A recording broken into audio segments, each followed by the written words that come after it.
Electricity is a scarce commodity in sub-Saharan Africa. Over two-thirds of the population lives without it. It is also a commodity that is at the forefront of efforts by the world powers to increase their presence and influence in Africa.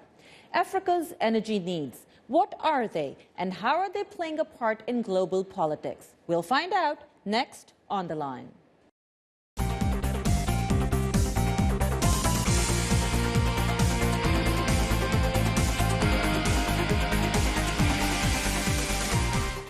This is On the Line, and I'm Aisha Tanzim. When President Barack Obama announced his Power Africa initiative, $7 billion over the next 5 years to light the continent, international experts pointed out that America was late to the party. China is already spending tens of billions of dollars in power projects in the energy-deficient continent. Africa's energy needs and how energy is going to be central to efforts to win influence in Africa will be the focus of our discussion today. Let's meet our guests. Binta Terrier is the founder and executive director of Partnership League for Africa's Development, and Dr. Witney Schneidman is a senior international advisor for Africa at Covington Burling. He's also former Deputy Assistant Secretary of State for African Affairs. Welcome to On the Line. Thank you. Let me start with you, Dr. Schneidman. How big are these energy needs in Africa? Two-thirds of the population, but Right. Tell our viewers and listeners, what does it really mean? Well, not only two-thirds of the African population, but 88% of that is rural. And what that means is that you can go to many African cities and we'll be having a conversation like this and the lights will go out. Or you'll be a business person, you want to come invest, and you'll find that there's no steady resource for electricity, which means you have to bring your own generators, which just puts up the cost of fuel. So these dynamics just increase the cost of living, they increase the cost of investment, and they're a real constraint on the whole growth process on the continent. And Ms. Terrier, Africa has its own resources. Tell us a little bit about those. A lot of them are untapped. How many are they? What's the potential there? Oh, how many are there? There are way too many of them. That's why everybody is interested in Africa. And to tap them, I don't think, at least in our view, in my NGO's view, they are not being tapped the right way. There's a new scramble for Africa, and the need really of the Africans themselves seem not to be taken into consideration, even though we talk about it, we hear about it, but it seems like everybody is in need for just a quick gain. Okay, so I was going to come to it later, but since you've already mentioned it, a lot of resources, that's why you said everybody's interested in Africa. Dr. Schneidman, tens of billions of dollars by China, now this new U.S. initiative, $7 billion, and other private partnerships, they'll add additional $14 billion by some estimates. Nobody does it out of the goodness of their hearts. Right. So what is it in Africa that China wants, that U.S. wants, that countries in Europe wants? Why are they spending this money in Africa? Well, a scramble for Africa is one way to see it. I think another way to look at it is that this is sort of the last emerging market in the world today.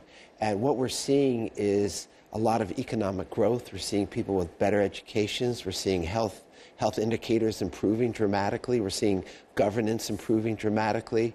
So this is the contours of a market that companies can come and invest in. So it's not only China, it's not only the US, but we're seeing Brazil, we're seeing India, we're seeing Russia, we're seeing the EU, all waking up to the fact that there's a new emerging middle class on the continent of some 350 million people. There are some of the 16 of the fastest growing cities in the world are on the continent. So there's a lot happening there that the feeling is if you're not there now, you might miss out on this market. So I think that's what's underscoring the excitement about investing in Africa. We're seeing a lot of young Africans who maybe were educated in the UK or the US and worked for Goldman's or major institutions coming back to the continent to help direct it and be part of it.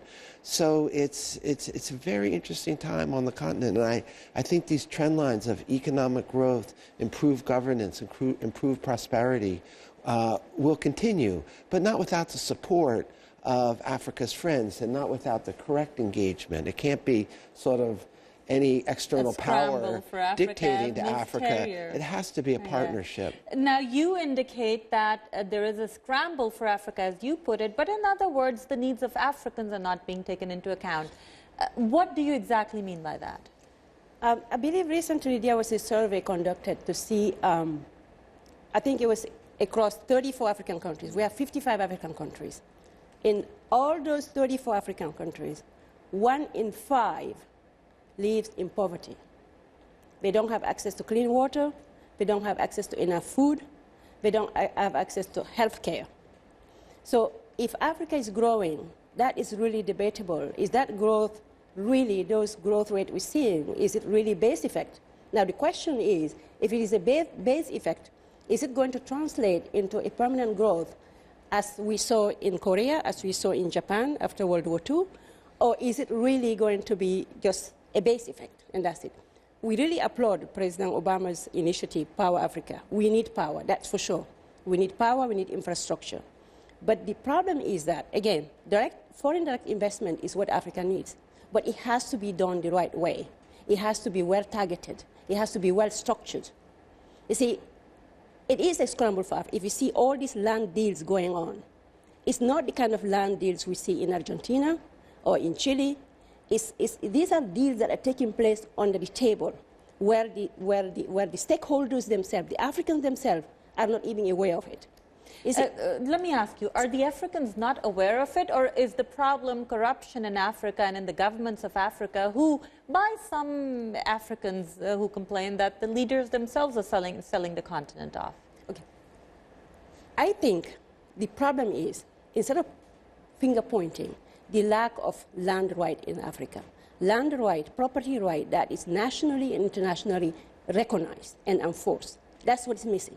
The Industrial Revolution in the UK took place only after land right and property right were well defined, enforced, not just in England, but international as well. Okay, in the US growth picked up because of that. Africa doesn't have that. So anything goes. You have leaders who are well informed, who do it for their own personal gains, but you have others who have no clue what's going on. Okay, so let's come back to energy. Dr. Schneidman, why is U.S. so late in the game? Well, why are we late in the game? I think, the U.S. hasn't really had a historical relationship with Africa as the European countries did. And Africa, I think, is perceived by many Americans as a continent of conflict and a continent of corruption. And they don't really understand the opportunity that is there, and they don't understand the potential of the continent. So traditionally, the U.S. was involved in the Cold War, and then the post-Cold War, involved in Asia and other parts of the world, involved in our own domestic issues. And I think only now they're sort of waking up to the fact that there are 1 billion people here on this continent, and that there are new opportunities that the U.S. should be paying attention to. But to realize those opportunities, the U.S. has to contribute. And Power Africa is certainly one demonstration of that. And I think this is why President Obama, when he went to July, thought Power Africa was important, but he also introduced Trade Africa, and he's also introduced the Young Africa Leaders Initiative to connect with the new generation of African leaders. And he's developed Feed the Future program, which is focused on food security. So the U.S. has these initiatives underway, and we're all hopeful they'll be very successful. Is it also an effort to keep China from totally taking over Africa? I mean, was China the one that poked U.S. into action finally in Africa? I think it's been proven time and time again that Africa is too big and too complicated to be taken over by anybody. Africa is for and about Africans. But China certainly has come into the scene very aggressively, and they're investing. Look, it's not a democracy. These companies are not run by shareholders. There's a whole different accountability system, so the Chinese can invest in ways that American companies cannot invest. Does it give them an edge because it's not a democracy? It just changes the whole risk calculation. And so the Chinese government can sort of give a $4 billion line of credit to an African country, But this is all tied aid. This is all the kind of aid that the U.S. used to give. So I think everybody has to look very carefully at what these investments are, what these dollar figures really mean. And it's really incumbent on the African governments and citizens to decide who they want as their partners. How are these investments seen by the Africans, the Power Africa initiative, or the earlier Chinese investments? It is true that the Obama energy policy is really welcome in Africa. We need energy. There's no doubt about this. Now, the question is how this is going to be implemented, how this is going to be structured, who is going to oversee this? Because we've seen so many dead projects in Africa, very well intended, but poorly executed. So maybe this is where working with the African diaspora, working with NGOs like mine that is self-funded, is not taking money from anybody for their own business. So working with us, we can help you, guide you better also, and not fall into the same trap of failed investment. That's one thing.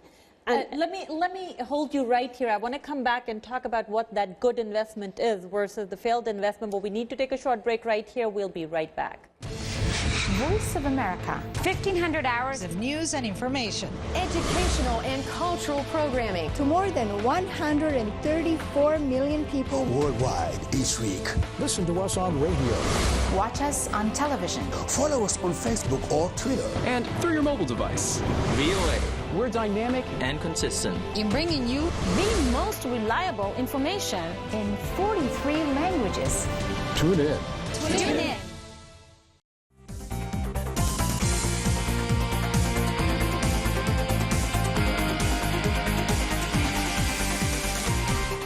Welcome back to On the Line. I'm Aisha Tanzeen. We are talking about Africa's energy needs and how they feature in regional and international politics. Our guests are Binta Terrier, the founder and executive director of Partnership League for Africa's Development, and Dr. Witney Schneidman, a senior international advisor for Africa at Covington and Burling. He's also former Deputy Assistant Secretary of State for African Affairs. Let's come back to you, Ms. Terrier. You were talking about reaching out to the diaspora so that they can guide U.S. into not making the same mistakes again. What are those mistakes that have been previously made? Look at since other people have been involved in Africa. Africa is still not stable. It's not lack of goodwill in people to help. You see, so if a country is not stable, if you don't have the right people at the right place, there's no way nothing will function. As the president himself said, Africa needs good institutions, right? Not strong people, head of state. So this is where we can help maybe channel, help you focus on the areas which you will see success. Because just bringing investment and leaving it to people who are not, first of all, don't have the human capital and don't have the how do you call it, the nationalism. And so I get your point, but Dr. Schneidman, I want you to jump in. This is the always complicated issue around the globe. When you go in to help a country that's a poor, usually a country is poor because of bad governance. So it's the chicken and egg situation, isn't it? Well, it's more like the scrambled egg. I mean, it's really, I think at the end of the day, a successful investment is going to be the result of companies or governments doing due diligence, talking to all partners, talking to NGOs in the diaspora, talking to NGOs in the country, working with local officials, working with local business, and then doing it again and again and again as the process plays out. These are very complicated investment environments, and to get it right is not easy. But we've seen many examples of investments that have been gotten right, and I think Power Africa can definitely be in that category. Let me throw in another kind of mistake that the world may have made and needs to rectify, which is the climate question. We recently did a show on climate in which one of the experts said, we have 20 years to reverse the carbon damage. After that, it's going to be too late. Now we're talking about building huge infrastructure projects. How are we going to do it in Africa, keeping the climate in mind, Ms. Terrier? I think solar is the way to go. I think if I understand quite well, Power Africa is solar-based, right? It's solar energy. I think Africa has the sun. Africa has the sand. The sand is used to belt to create the solar cells. So I think if it's done right, it's that it will be productive, and also it will really save the environment from destruction. Tell me a little bit about the projects that are already there by other international investors, China, European countries, India, Brazil, others. What is the mix like right now? Well, right now we are buying land and, you know, the energy projects? Not that I know of. Well, I think you know, Power Africa is what it's referred to as on-grid, mini-grid, and off-grid, which I think suggests that the answer to Africa's energy and electricity problems is really multiple sources. It's certainly solar, but it's also wind.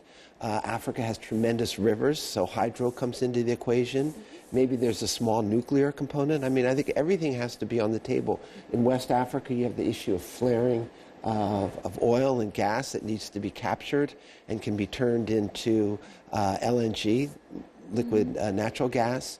So the question is how to capture these different sources of energy in such a way that you're minimizing damage to the climate and the environment. Now, here's the question, Ms. Terrier. Solar has been around for a few years and everybody's trying to capture it.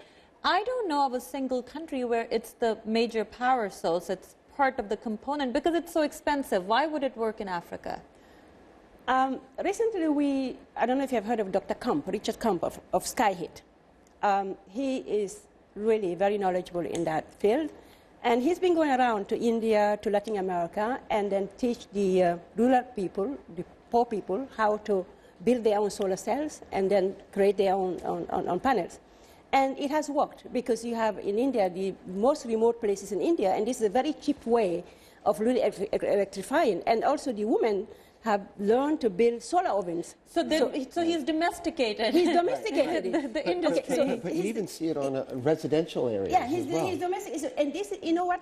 He will go to a small remote place, train 25 people. You don't need to know how to read or write. Women and men, how to build their own solar cells and how to build their own solar ovens. And that has diminished, for instance, the deforestation in those areas because the women use these solar ovens now for cooking. Okay, and the children have at least one light bulb to light at night, but you don't hear about that in the news. This doesn't come in the news. And we don't. Why don't we, Dr. Schneidman? Because good news doesn't really sell, does it? You know, what sells is the crimes, the wars, the conflicts. No, but explain to me, since I'm not an energy expert, so is the price of solar energy in general going down because of new technology? Is that it, or is this something that can really help particularly countries like India and Africa with a lot of sun? It's increasingly affordable. One example in South Africa, the township of Alexandria, right next to Johannesburg, the government has built many low-income houses. And on top of those houses, you have solar panels. And this is the government responding very appropriately to basic energy needs. In rural Kenya, U.S. companies are working together with local government to put up solar panels to power the internet. So increasingly solar is seen as an answer and an affordable answer to the energy challenge on the continent. Now, to the other problem that you mentioned, which is, you know, the base problem in Africa, there's a lack of human capital, there's lack of good governance. In the absence of those, because those may take a while to correct, what can be done to invest correctly in Africa? Well, this is where the diaspora comes in. The diaspora could be given incentives to go back. You see, if you're working on this kind of power of energy, we have a lot of them, many in the diaspora who are scientists, who are engineers, who have studied this thing. You could give them incentives to go back and work with you. This is what I meant by partnering with the diaspora, partnering with the NGO, not per se to tell you, dictate how to do it, right, but to help you do it. Right. It's in their own interest that it works. Right.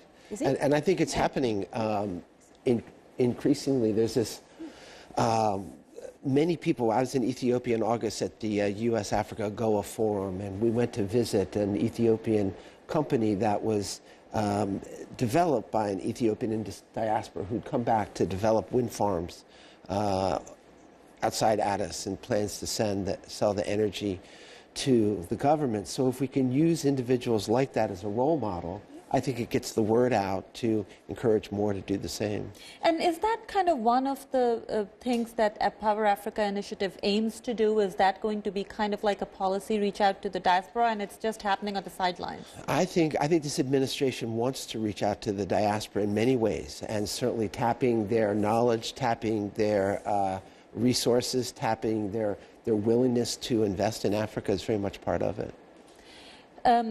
Solar is a big thing, but what else can be done, should be done? If we want to transfer technology, again, campus method, really, we have tried it. We invited him here. We did a workshop. You have to train the people. You have to transfer the knowledge to the people. It will be more cost effective.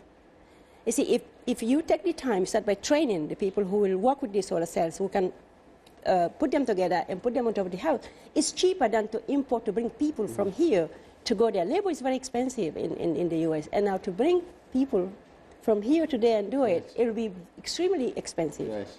Right. So this is why empowering the people on the ground first, before you start it, may not be a bad idea either.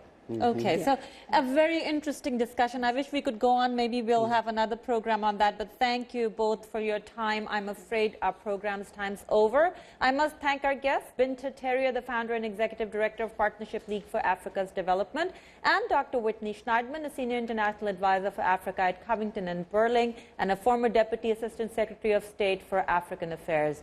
And thank you for joining us. Please send us your questions or comments, or watch our past shows on our website, voanews.com/ontheline.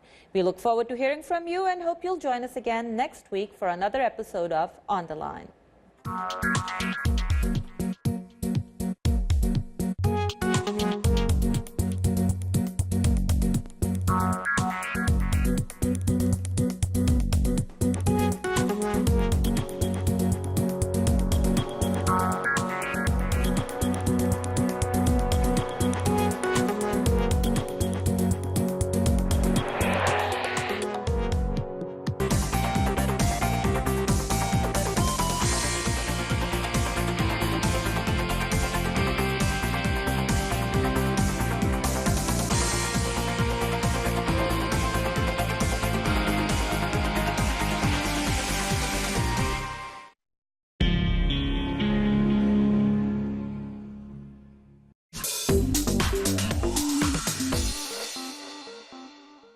Welcome to English in a Minute, where we teach you all about idioms in American English. If you have ever heard American English, you may have heard this. A day late and a dollar short. What does this mean? Let's find out by listening to an American English conversation. Hey, did you hear Steve was late to the birthday party and he forgot to bring a gift? Yes, I did. He's always a day late and a dollar short to everything. I know. When people say a day late and a dollar short, they mean you are too late, unprepared, or disorganized.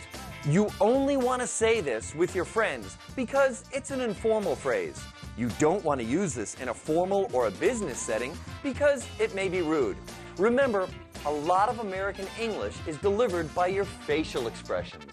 And that's English in a Minute. How do you see the world? I see countries in turmoil. I see our planet changing. I see people at peace. No matter how you see the world, you'll get an unbiased and uncensored view of it on Voice of America. On television, radio, online, and mobile. In more than 40 languages all day, every day. Millions of people tune us in. How do I see the world? On Voice of America. I have to admit I was screaming when I got this video thing. What makes a marine biologist scream?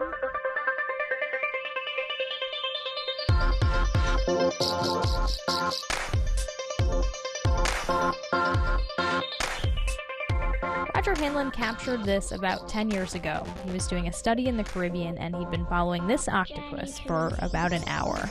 When it crept behind the rock and went into camouflage mode, he jammed the camera down right in its face, so to speak, prompting it to go from camouflage to a startle defense. Blanching white very quickly.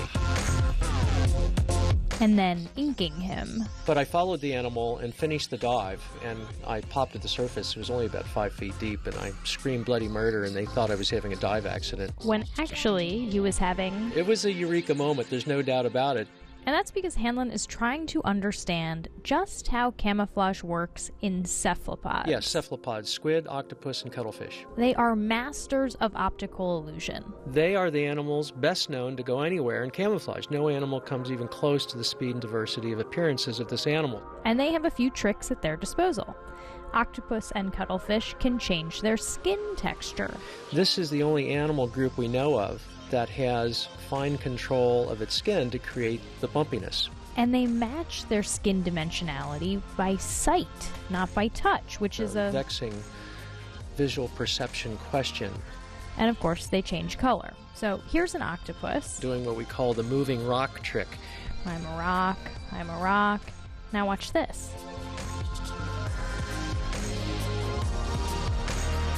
So the amazing thing is that these animals are colorblind, yet they are capable of creating color-matched patterns. But we don't know how. But of course Hanlon would like to. And one way he's studying this is by looking closely at squid skin. That's what you're seeing here. These are super close-up images of live, unanesthetized squid. And those dots of pigment are called chromatophores. They come in 3 colors. Yellow, red, and brown. But there are reflectors under the pigments, and the reflectors produce the short wavelengths, the blues and the greens. And as you can see, the chromatophores can change shape to change the predominant skin color. Each one of those little spots on there can expand up to 15 times its diameter. And these chromatophores seem to be twitching all the time. They camouflage all night long. They don't sleep as far as we know. That's because cephalopods, with their squishy bodies, rely on camouflage as their main protection from predators. But of course, camouflage is not just color, it's also pattern.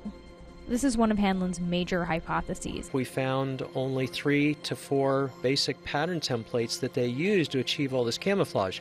So there's uniform. By uniform, we mean that there's little or no contrast in the pattern. There's mottle.